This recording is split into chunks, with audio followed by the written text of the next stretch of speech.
কেন এসেছো এই যজ্ঞ সভায়? পিতা, আমি তো তোমার কন্যা। পিতৃগৃহে আসার জন্য কি আমারও নিমন্ত্রণের প্রয়োজন? না, তুমি আমার কাছে মৃতা। তোমার স্বামী শিব ভৃগু যজ্ঞে আমাকে করেছ অপমান। সিদ্ধি গাঁজা খায়, ভূত প্রেত নিয়ে ঘোরে, তার আবার মান অপমান। সংযত হও পিতা, কেন মিছে ডাকো অমঙ্গল নিজে? অমঙ্গল? কিসের অমঙ্গল? ভাই যদি সাক্ষাৎ তার, অপমানের প্রতিশোধ নেব পদাঘাতে। কোথা তুমি মহাদেব?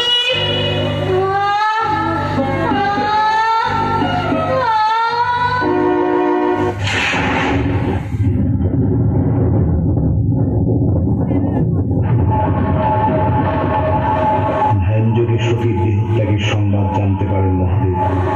ক্রোধে তার শরীর কাঁপতে থাকে। তার ক্রোধ থেকে সৃষ্টি হল অমিত বলশালী বীরভদ্র।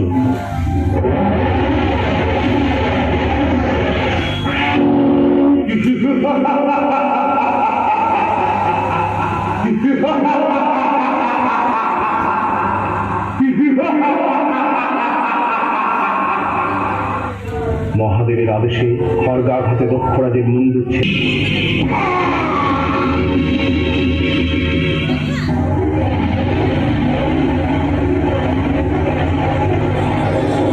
সতীর বিয়োগ ব্যথায় উন্মত্ত মহাদেব সতীর দেহ কাঁধে নিয়ে শুরু করলেন প্রলয় নৃত্য।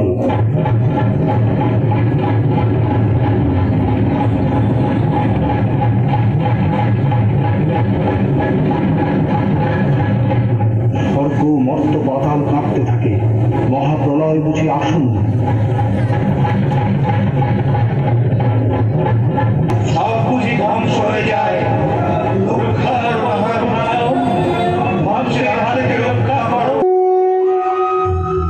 তিনি স্থির করলেন মহাদেবের নিকট থেকে সতীকে বিচ্ছিন্ন করতে হবে, তবেই মহাদেবকে শান্ত করা যাবে। ঘটনাস্থলে আবির্ভূত হলেন নারায়ণ।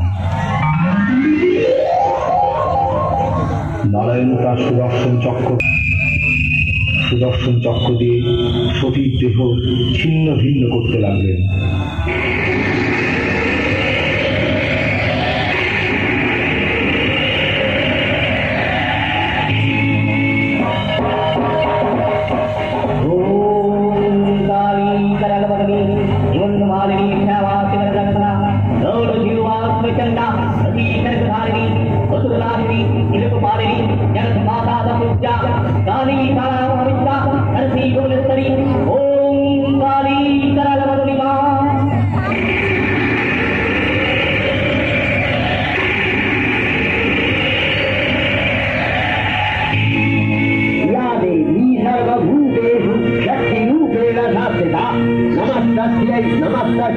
नमस्तस्यै नमो नमः या देवी